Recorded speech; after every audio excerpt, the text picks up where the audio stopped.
All right, so this right here is the new Lian Vector V100 Mini. This version is the R for RGB, which comes with 4 pre-installed RGB fans. Now, you can get it without the RGB fans included, and that comes at a lower price of $49.99, or you can get it with RGB fans and pay $64.99. And the benefit to doing that is you get your fans already pre-installed, pre-routed, and everything. You only need to add your AIO, your motherboard, and all the other components, GPU and so forth, as well as your PSU, and then you're good to go. Now, the first motherboard that I attempted to use was an ITX motherboard, but it ended up not working. Long story short, with the Hydro Shift AIO that I was using, ITX motherboard bringing the CPU too close to the AIO, it did not work out. So I ended up using the micro ATX motherboard that I had on hand, which is white, which actually looks really good. And the power supply of choice is a compact ATX 1200 watt PSU from Lian. This is the XX1200P. Now, my first pick for the GPU was the 9070 XT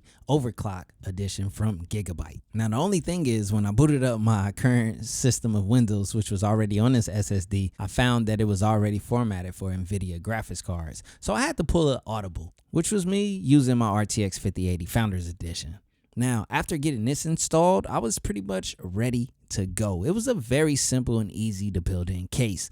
As far as routing my cables, closing the case back up, everything was super smooth and super simple. Now it's time for that first boot. Or should I say another issue? Now, it was my RAM. Listen, when you record and build PCs, it just takes away from you focusing, and I made a couple rookie mistakes, but nevertheless got my RAM in the right slots and I booted right up and everything worked as intended.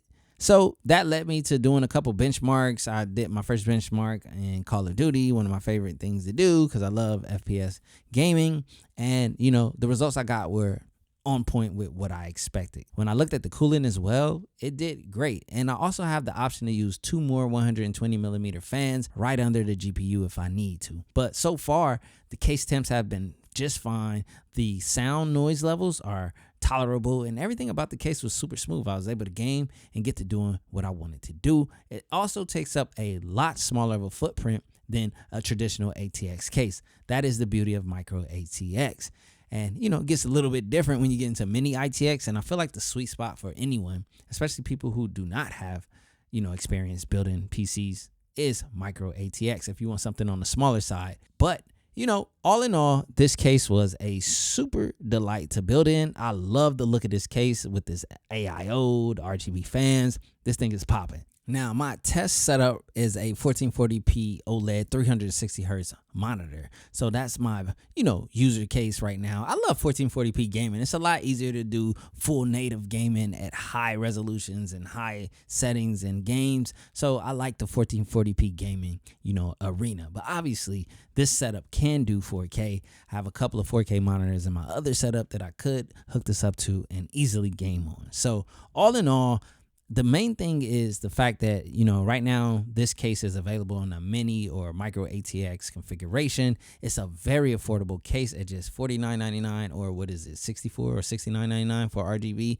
Either way, you're just saving a lot on the case side by going with this case, and it still looks good. And to just double down on that, literally after seeing this case and having this setup, I'm literally going to turn this into my either editing PC setup, or I'm going to make it my streaming PC. I don't know. I gotta find a home for it because I have the Lian O11D Mini V2 as my main setup PC, and I'm looking for a secondary PC, and this looks like it fits the bill. So looks good, performs well. I'll continue to use it. If you need any updates, you have any specific questions about this case or the setup that I put in here, which is a 9800 X3D combined with the RTX 5080 Founders Edition. I did have the 9070 XT OC from Gigabyte. I can speak to you guys about that. Just hit the comment section down below. Let me know what you think, what you have any questions on. My name is CJ. I know tech, so you don't have to, even though I know you know everything. Peace.